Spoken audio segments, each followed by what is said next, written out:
Wake up the whole world. Now is the high time to awake out of sleep. Today I'm going to show you the seed of the new world order and also the mark of the beast that they already have. All they have to do is enforcing their law.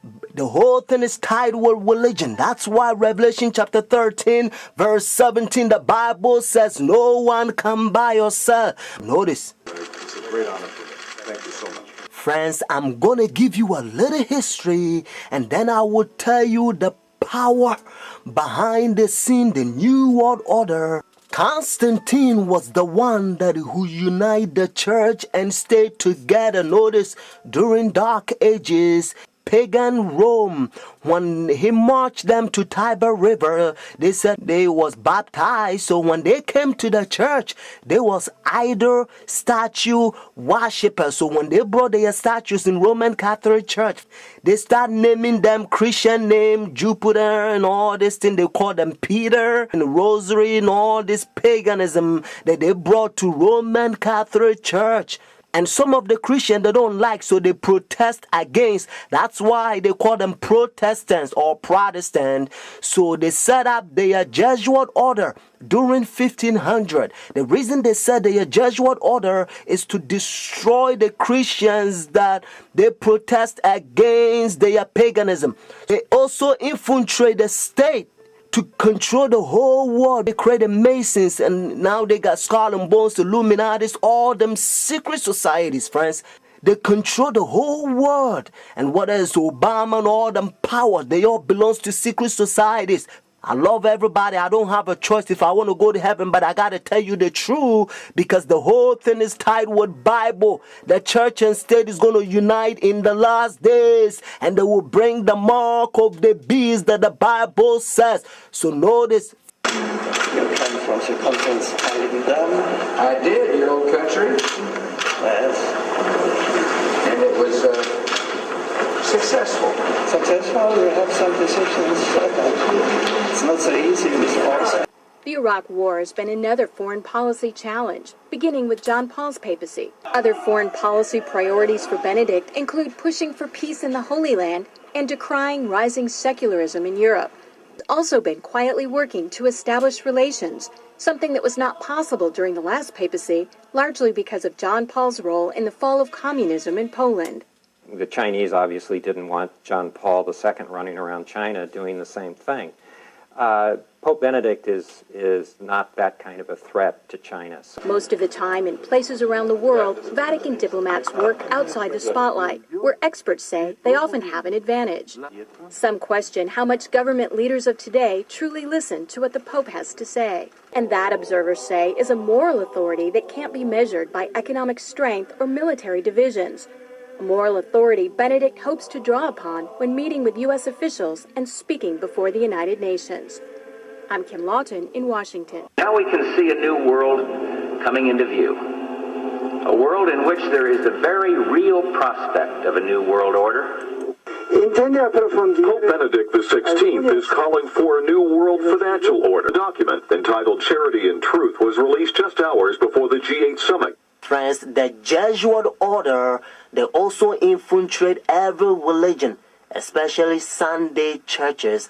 That's why Revelation chapter 17 called this power whore. Notice, the mother of harlot. Jesus Christ is the one who died for the whole world and he's drawn everybody to himself.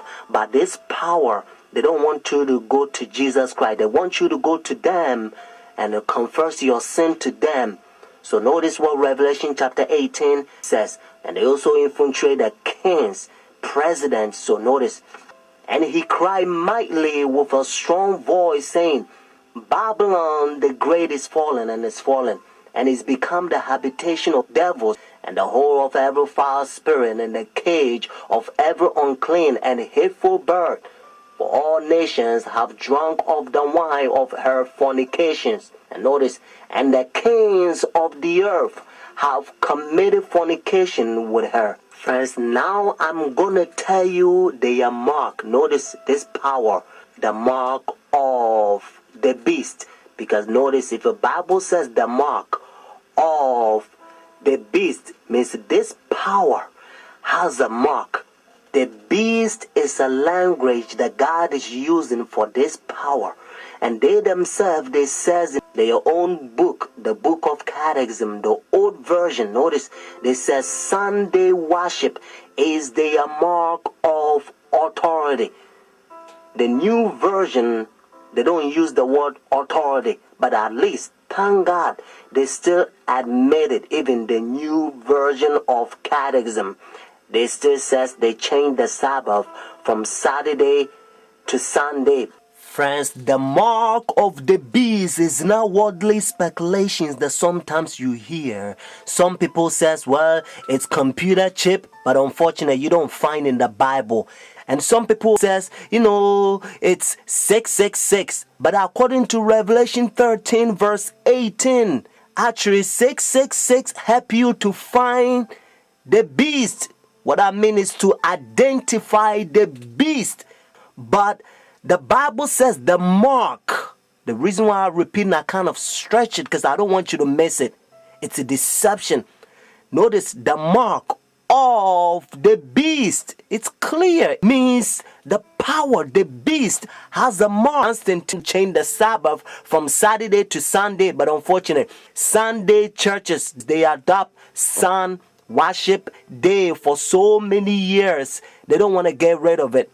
But actually, it's a pagan sun worship day, Sunday worship. Look, even the spellings, you'll find out. Matter of fact, if you look at your calendar, Sunday is always begin as the first day of the week. Unfortunately, they will skip, and some people, they don't know, they will count Monday as the first day of the week, because according to Revelation chapter 12 verse 9, the devil would deceive the whole world. So it's a deception. So a lot of people, the devil, he's in the process blinding the people, including the Christendom. Friends, if you go to church Sunday, notice the first day church, now you don't have the mark of the beast according to Revelation 14 and 13 unless the law is enforced. That's why now you hear different country, they try to forcing the people to not sell or do anything on Sunday because they try to enforce the law. But according to Bible, notice United States is the one who's going to cause the whole world to worship the beast. Their sun worship day means Sunday worship according to Revelation 13. So whenever United States enforce the law, then every country also going to enforce because they control the whole world. Every president on the Roman Catholic Church. Friends, Saturday is always the Sabbath, the 7th day of the week. Notice, and again, it's always Saturday. And that's why the Bible says the 7th day is the Sabbath. Jewish nation, even though I'm not Jewish, they still keep the Sabbath Saturday. And also encyclopedia, you will find it even different language. If you speak Spanish, Sábado means Saturday. You can also find in the Bible, according to Genesis chapter 2, verse 2 to 3, you're going to find out that God created heaven and the earth 6 days, and the 7th day he rested, and that 7th day it's Saturday. And then Jesus Christ, remember, when Adam and Eve they sinned, Jesus Christ came to redeem our soul, and he finished his work 6 days, Friday afternoon. Remember, that's why they call it Easter Friday or Good Friday. It says it is finished Friday, and then he rested Saturday, just like he rested Genesis chapter 2 verses 1 to 3. And Sunday, the early day in the morning, you will find in the book of Luke chapter 24 verses 1 to 3. You will also find in Luke chapter 23 verses 50 to 56. The 7th day is always Saturday until Constantine 321. He changed it from Saturday to his own pagan sun creation worship day. The devil behind the scene. You are about to see the power God is going to fill us with his outpouring, just like he did it for the first century, the apostle church. And then we're going to go forward and preach the loud cry. The third angel's message, we're going to protest against their pagan sun worship day, means their Sunday worship. And then Jesus Christ will come, just like Bible says, if the day is not short, no flesh will be saved. But for the elect's sake, means those who take a stand, the day will be short.